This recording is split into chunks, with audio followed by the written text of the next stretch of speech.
میں ایک مسافر ہوں، اگر تم مجھ پر رحم کرے، ایک میں ضرورت مند ہوں، اگر تم مجھ پر رحم کرے اللہ تجھ پر رحم کرے گا۔ ایک کہہ کا سوال ہے، میں ضرورت مند ہوں، بھوکا ہوں، سفر بھی کروں گا، جب ضرورت محسوس ہوگی، بھوک ستائے گی، اس کا دودھ نکالوں گا، پیوں گا، مجھے طاقت ملے گی، میرا سفر آسان ہوگا۔ اللہ کا دیا ہوا یہ مال ہے، اسی میں سے ایک گائے کا سوال ہے، میری حاجت کو پورا کر دیا جائے۔ جب اس نے یہ سوال کیا تو وہ بے دیر بن گیا، اس نے کہا کہ اللہ کا کرم تو مجھ پر ہے، یہ میری محنت کا بھی کردار ہے، میں نے اس پر محنت کی ہے۔ پھر اس فرشتے نے جو انسانی شکل میں تھا، اس نے اس کی ساری زندگی کا نچوڑ پھر بتایا کہ تم اس زمانے کے بیٹھنے کے قابل نہیں تھا، زمانہ تم پر طرز کرتا تھا، باتیں بناتا تھا، باتیں کستا تھا اور تم پر ہنسی مذاق بناتا تھا۔ تو نے سوال کیا تھا، ایک جوان تیرے پاس آیا تھا، اس نے تجھ پر ہاتھ پھیرا، تجھے صحت مل گئی، اس نے تجھے ایک گائے دی، اسی سے ذخیرہ اکٹھا ہو گیا، اسی سے اتنا بڑا ریوڑ اکٹھا ہو گیا،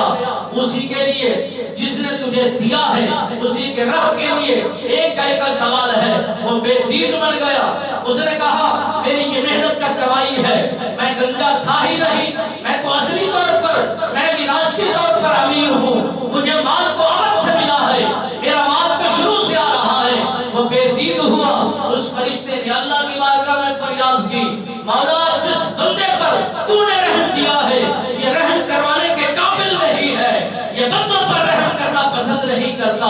اللہ نے اس کے سارے مال کو ملیا میٹ کر دیا۔ پھر تیسرے شخص جوان کی طرف وہ فرشتہ جو انسانی شکل میں روان تمام تھا، اس جوان کے قریب پہنچا، سوال کیا کہ حضور السلام علیکم، آپ کیسے ہیں، طبیعت کیسی ہے، مزاج کیسے ہیں اور آپ کی زندگی کیسے گزر رہی ہے۔ اس نے محبت بھرے جملوں میں جو جواب عنایت فرمایا وہ سننے کے قابل ہے، توجہ کرنے کے قابل ہے۔ اس نے جواب دیا کہ حضور اللہ کی حمد، اللہ کی مہربانی سے خوشحال ہوں، ہنستا بستا ہوں، میرے گھر کے اندر قحط سالی تھی، بحران تھا، سب ختم ہو گیا ہے۔ ایک جوان آیا تھا، ایک خوش بخت انسان آیا تھا، اس نے مجھ پر رحم کیا، کرم کیا، جو میں دیکھ نہیں سکتا تھا۔ ہاتھ پھیرنے کے بعد اس نے میری آنکھوں کا نور لٹا دیا، اس نے مجھ پر رحم کر دیا، اور میرے پاس کھانے پینے کے لیے راشن نہیں تھا، اور میرے گھر میں کوئی جانور موجود نہیں تھا، بس اس نے اللہ کے کرم سے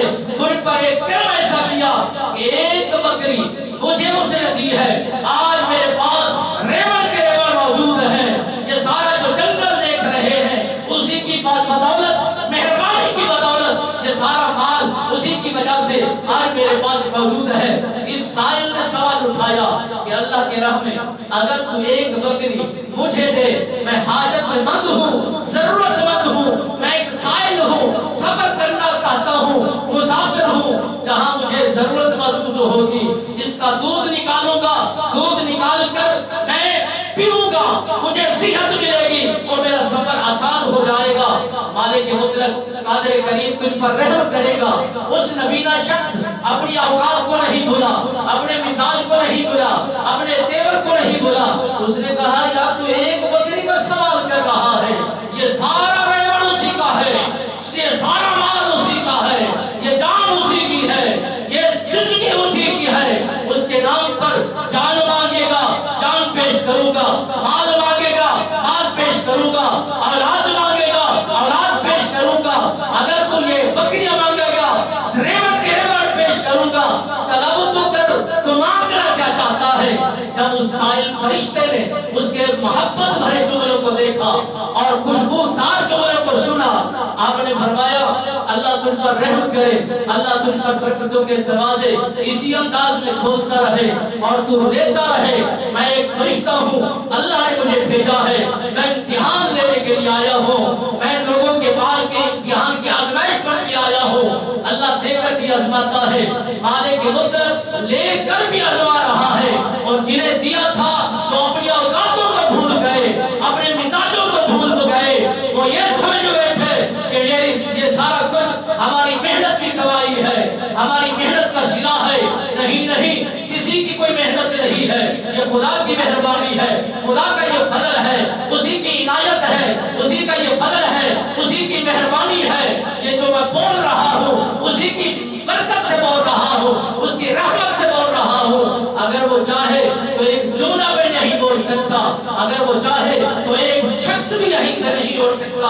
اسی کی مہربانی سے سارا نظام چلتا بلتا ہے، اسی کی مہربانی سے یہ حجاج بشاش چہرے دکھتے ہیں۔ اگر وہ صحت لے لے طبیبوں سے صحت مانگی جائے تو لاکھوں روپے لگ جاتے ہیں۔ اگر وہ آنکھوں کا نور ختم ہو جائے طبیبوں حکیموں ڈاکٹروں سے اگر آنکھوں کا نور طلب کریں تو کروڑوں روپے لگ جاتے ہیں۔ اگر یہ چلتی ہوئی جان اگر اس پر کوئی نقص پیش پہنچ جائے تو اس کو صحت کاری یابی کے لیے ہم مال و متاع لگا کر منت سماجت کرتے ہیں، تب بھی وہ اسی انداز میں اسی کیفیت میں وہ چیزیں باقی اور خوشحال نہیں ہو سکتی۔ مالک مطلق نے فرمایا کہ دنیا کا دستور ہے جو مال اللہ نے تم پر بسایا ہے دیا ہے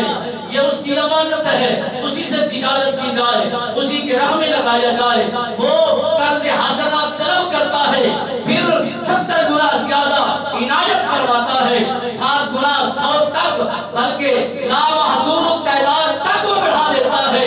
یقین کو دیکھا جاتا ہے، ایمان کو دیکھا جاتا ہے، بھروسے کو دیکھا جاتا ہے اور ایمان کے تقوی کو دیکھا جاتا ہے۔ اگر مال پر سانپ کی طرح بن کے انسان بیٹھا رہے خرچ نہ کرے تو یہ سمجھے کہ وہ دینے والا وہی ہے، لے بھی سکتا ہے۔ اگر وہ دے سکتا ہے تو لینے میں کسی سے پوچھے گا نہیں، خبر نہیں ہوگی، معلوم نہیں ہوگا، یہ سب کچھ ختم ہو جائے گا۔ ہم نے ان آنکھوں سے دیکھا ہے جو کروڑوں میں کھیلتے تھے، جو اربوں میں گھومتے تھے، جو لینڈ کروزر میں زندگی کو بسر کرتے تھے، حشاش بشاش گھرانے سے تعلق رکھتے تھے، وہ